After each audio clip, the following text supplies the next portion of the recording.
Un couteau utilitaire comme je les aime, c'est un couteau qu'on n'a pas peur d'utiliser, qu'on n'a pas peur de brutaliser et qu'on n'a pas peur de sortir en public et qu'on est même parfois assez fier de montrer. J'ai dit parfois, hein. Bonjour à tous, vous êtes sur la chaîne Le Goût des Lames.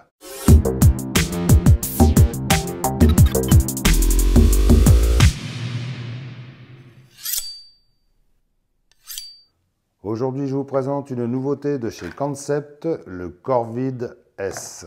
Allez, comme d'habitude, je commence par ses spécifications.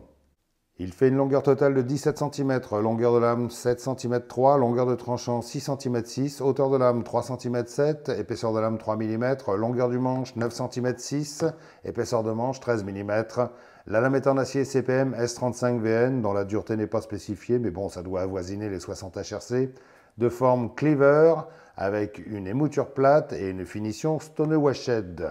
Le manche est en fibre de carbone mélangé avec du cuivre. Son poids est de 123 grammes seul et 161 grammes avec son étui Kydex et le clip de poche. Et son design est signé par Justin Koch de chez Koch Design. Alors la famille Corvid, c'est pas nouveau sur la chaîne, hein. J'avais déjà présenté le XL, ici, le Medium, et le Mini, au moment de leur sortie, il y a environ 1 an et demi. Et j'avais même été le premier à les montrer à cette époque parce que je trouvais ces pliants assez rigolos, totalement décalés et surtout complètement dans la démesure. Et j'adore ça. Et depuis, la famille s'est agrandie avec le Mini motif Donuts et le Mini motif Pastèque. Et pour tout vous avouer, j'ai décidé de commencer une petite collection des Mini Corvid parce que je les trouve vraiment rigolos. Et en plus, maintenant, on peut les porter autour du cou dans leur petit étui en Kydex, super bien fait, très pratique, avec une excellente rétention et vraiment très cool. Je trouve ça très bien qu'une marque de couteau fasse un petit peu dans le second degré et la fantaisie, hein, surtout dans ce monde de couteaux où tout le monde a tendance à se prendre un petit peu trop au sérieux. Les Corvid Mini existent dans tout un tas de versions, plus ou moins rigolotes ou plus ou moins haut de gamme, mais bon, moi j'ai pas l'intention de les avoir tous, hein, c'est seulement les plus rigolos qui m'intéressent, comme celui avec les plaquettes Donuts et comme celui avec le motif pastèque, que je trouve assez rigolo, vraiment, hein, et très bien fait en plus. Ça c'est un de mes derniers, celui-ci.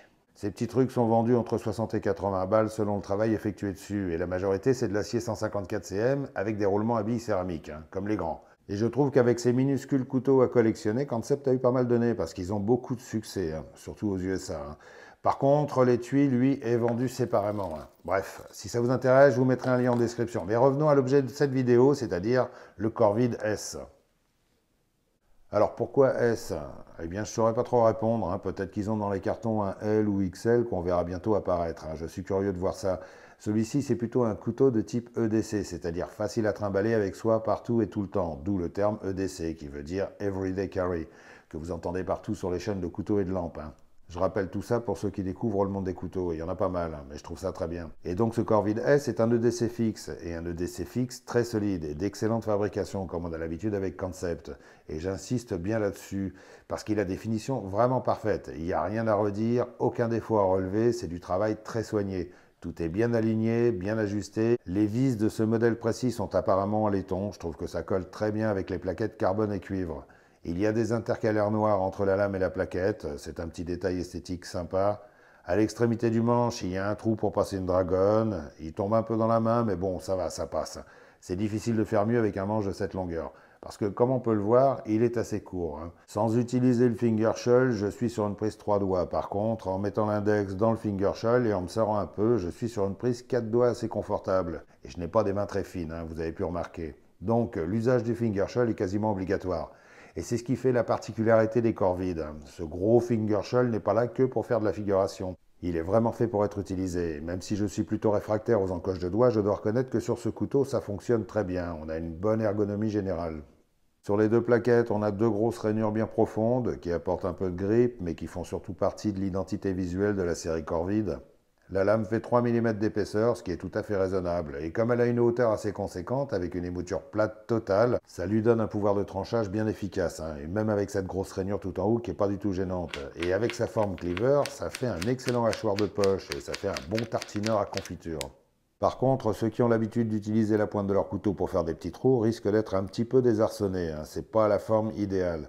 Mais par contre, si on a besoin de découper des trucs à plat façon cutter, alors là c'est super pratique, hein. Et en plus, la forme du manche et le creux sur le dos de lame permettent d'avoir une prise en main très efficace et s'y prête vraiment bien. Je pense même que ça pourrait faire un excellent dépeceur ou un éventreur de poissons.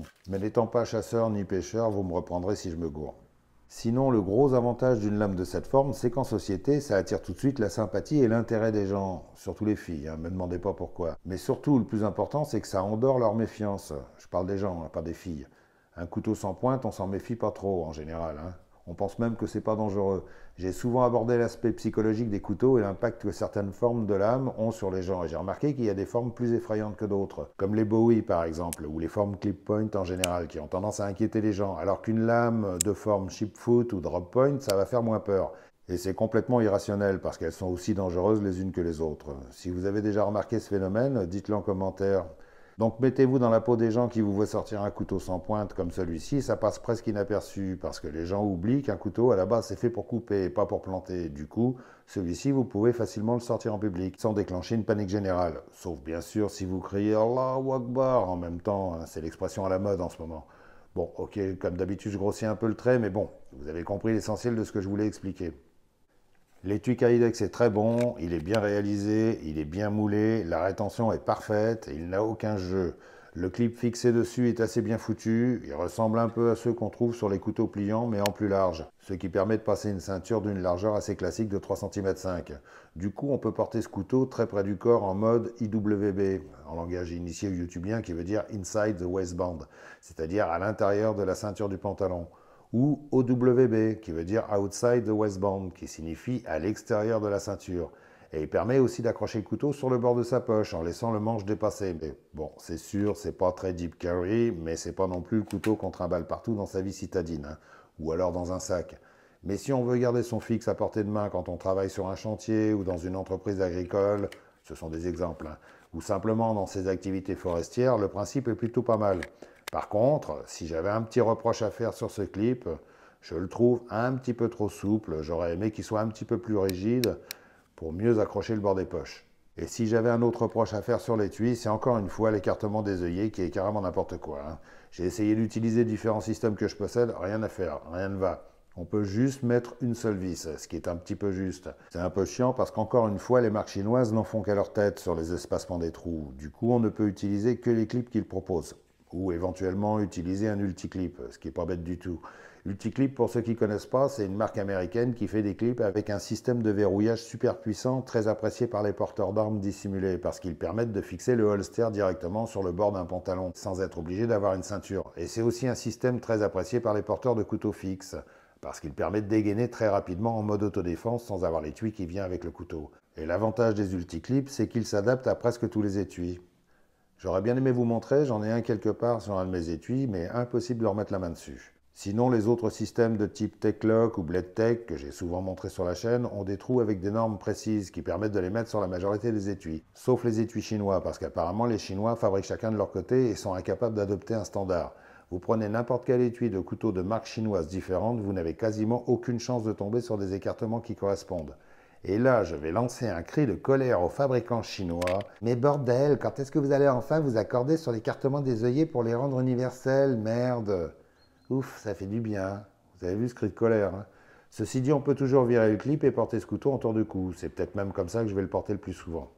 Alors comme je le disais un peu avant, la prise en main est très correcte, hein. On a le manche bien calé dans la main et comme il est assez large, on a une prise solide et très sécurisante. On risque pas d'avoir les doigts qui glissent sur le tranchant et encore moins de lâcher le couteau. Et là on peut vraiment s'attaquer à du gros travail sur du bois dur, hein. Si on aime tailler des bâtons, surtout au bois de Boulogne, c'est du fiable et du costaud, hein. On peut forcer dessus sans aucun souci. Et hormis le fait que je lui trouve une gueule marrante, j'apprécie le fait d'être le plus proche possible du tranchant. Et tout ça sans prendre le risque de glisser dessus. Et c'est vrai qu'en général, je râle toujours contre les finger shells, mais quand ils font vraiment partie du style d'un couteau et qu'ils sont efficaces, ça passe quand même très bien, hein. Et si vous êtes du genre à aimer cuisiner avec vos EDC, ce petit fixe se démerde plutôt bien. Il est même approuvé par la Ratatouille de France, c'est pour dire. Sa lame est très courte mais bien haute, donc en fonction hachoir, c'est assez sympathique et c'est un bon trancheur, d'autant que l'acier S35VN de ce modèle est un des meilleurs aciers américains du moment, hein. Il est très réputé, très utilisé par de nombreuses marques pour sa résistance et sa finesse de coupe. J'ai plusieurs couteaux dans cet acier et j'ai appris à l'apprécier. Maintenant, je l'adore. C'est un acier haut de gamme mais qui reste assez accessible comparé à d'autres. En conclusion, j'aime bien ce petit fixe, je le trouve assez réussi. Et c'est un couteau qui a l'avantage d'être sortable et qui ne fait pas flipper tout le monde autour de vous.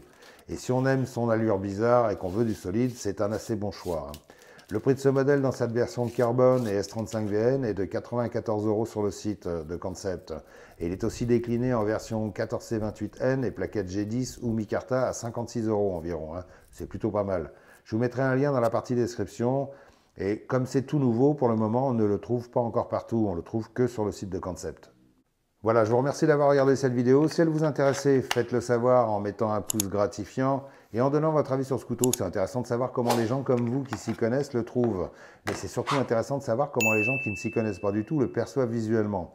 En général, d'après ce que je sais, vos commentaires sont lus par une majorité de gens, donc surtout n'hésitez pas. Et n'hésitez pas non plus à vous abonner, ça fait toujours plaisir. Et comme toujours, je vous renouvelle mes recommandations. Soyez vigilants, gardez les yeux bien ouverts, essayez d'anticiper les problèmes, soyez fluide. Soyez bien affûtés et évitez de crier à la Wakbar en amenant vos gosses à l'école. En ce moment, ça passe mal. Je rigole. Quel humour de merde. Allez, salut!